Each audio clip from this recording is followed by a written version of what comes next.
किसी की जो इज्जत नफ्स है ना उस पर आंच नहीं आनी चाहिए। ये मैंने इंस्ट्रक्शंस जारी किए और मेरी इस प्रेस कॉन्फ्रेंस के थ्रू मैं डिस्ट्रिक्ट एडमिनिस्ट्रेशंस को रीइटरेट करती हूँ कि किसी भी बेनिफिशरी का चेहरा जो है वो एडवर्टाइज नहीं करना। अगर हम ये कर रहे हैं कि हम आपको कतार से बचा रहे हैं और हम चाह रहे हैं कि इज्जत नफ्स को मजरू होने से बचाएं, घरों के दहलीज पर आपको आपका हक मिले, तो फिर आपकी जो सेल्फ रिस्पेक्ट है और आपकी जो प्राइवेसी है उसकी ब्रीच ना हो, ये भी मेरी जिम्मेदारी है।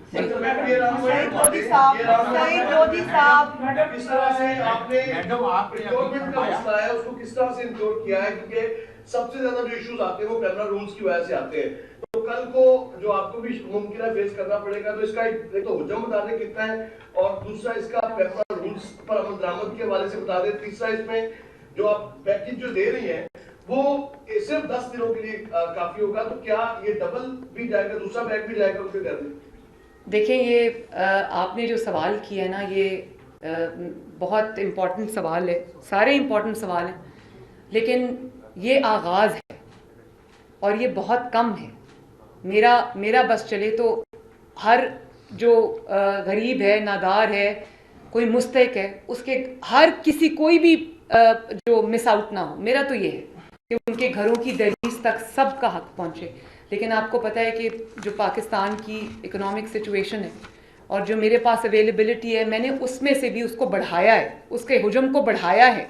मैंने सिर्फ BISP डेटा पे रिलाई नहीं किया, मैंने नादरा का डेटा भी उस पर साथ क्लब कर दिया ताकि ज़्यादा से ज़्यादा तक ये पहुँचे। लेकिन अब मेरी एक लिमिटेशन है बजट की, मैं उसमें ज़्यादा जो अगर मैं करूँगी तो देखें कौन कौन सा शोबा आप उठा के देख लें, तालीम का शोबा उठा के देख लें, वहाँ पर फंड्स की कमी है, बजट की कमी है। जितना बजट वहाँ जाना चाहिए मैं तो बिल्कुल खुश नहीं हूँ। हेल्थ का शोबा आप उठा के देख लें, कोई भी शोबा आप उठा के देख लें, सड़कें आप देख लें टूटी हुई हैं, गलियाँ टूटी हुई हैं, और हर जगह जो शोबा आप उठा के देख लें आपको लगेगा कि इसमें इमरजेंसी की ज़रूरत है। तो वो पैसे मेरे पास जितने हैं मुझे उसी में रहना है, और आहिस्ता आहिस्ता बिजनेस मॉडल्स लाके मुझे पंजाब के रेवेन्यू को इंक्रीज़ करना है, जिससे फिर मेरी जो एक खर्च करने की आवाम पे जो एक मेरी है वो बढ़ेगी, तो ज़्यादा से ज़्यादा लोग उसमें केटर होंगे। जी मैडम जी, बजट बता दें। आपने अभी फरमाया कि अभी जो है वो प्राइस लिस्टें जो है उसकी चेकिंग के लिए जो हज़ारों छापे जुर्माने हो रहे हैं, लेकिन अमली तौर पर इस पर सूरत ये है कि प्राइस लिस्टें जो है वो नई लोग दुकान पर लगा रहे हैं। तो ये जो ब्यूरोक्रेसी है, सरकारी अफसरान है, इनके जो अंदाजो शुमार हैं उनको चेक करने के लिए, काउंटर चेक के लिए आपने कोई मैकेनिज्म बनाया? मैंने बताया है कि हम मैकेनिज्म तो अभी नहीं बन सकता क्योंकि उसके लिए एक पूरा डिपार्टमेंट चाहिए, जो कि नहीं है, बहुत बड़ा फ्लॉ है गवर्नेंस का। हाउएवर अभी जो हमारे पास अवेलेबल रिसोर्सेज हैं हम उन्हीं को इस्तेमाल कर रहे हैं और उनको कह रहे हैं कि रेट लिस्ट जब इशू होती है हर जगह वो रेट लिस्ट होनी चाहिए और उसकी वायलेशन नहीं होनी चाहिए। अगर उसकी वायलेशन होती है तो सजा मिलेगी।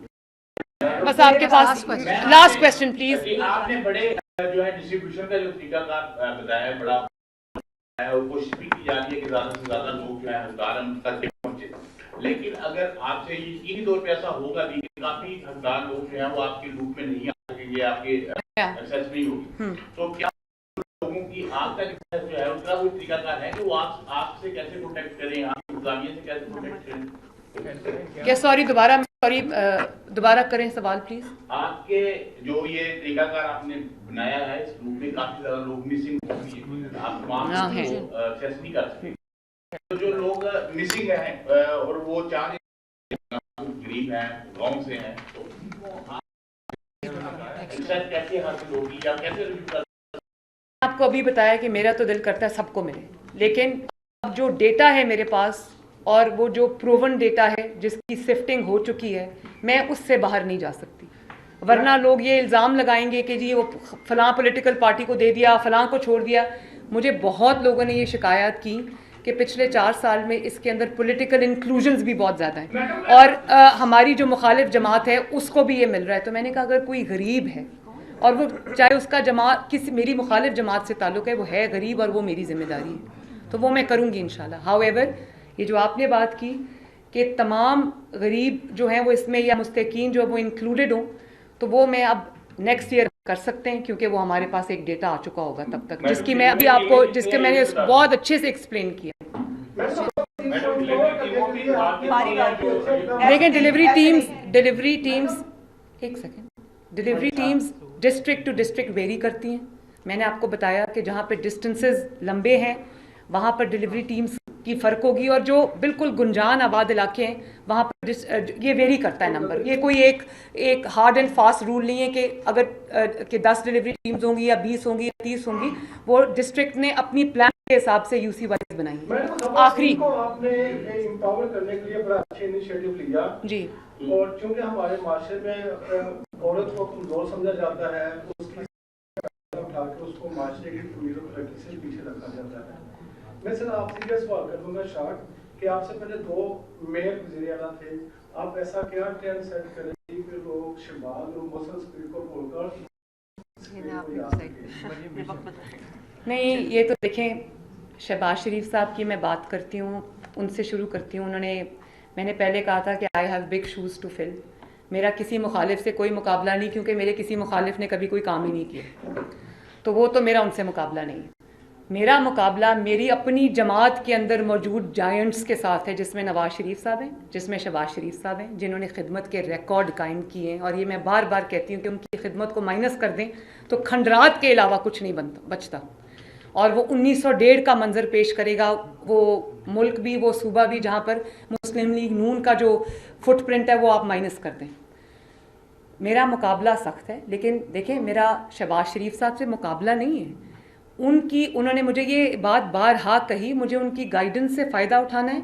वो नवाज शरीफ साहब और शहबाज शरीफ साहब की सूरत में मेरे पास वो एक्सपीरियंस मौजूद है, वो तजर्बा मौजूद है, वो एक्सपर्टीज़ मौजूद है, वो कामयाबी की सक्सेस स्टोरी मौजूद है। मुझे उनसे फ़ायदा उठाना है, और उनको भी मैंने ये मौका देना है कि कल वो मुझे एक पैट ऑन माई बैक दें कि शाबाश बेटा, तुमने अच्छा काम किया। तो मेरा मुकाबला जो है वो परफॉर्मेंस के लेवल से, मेरे मुखालिफिन से मेरा कोई मुकाबला नहीं है। बहुत बहुत शुक्रिया, थैंक यू।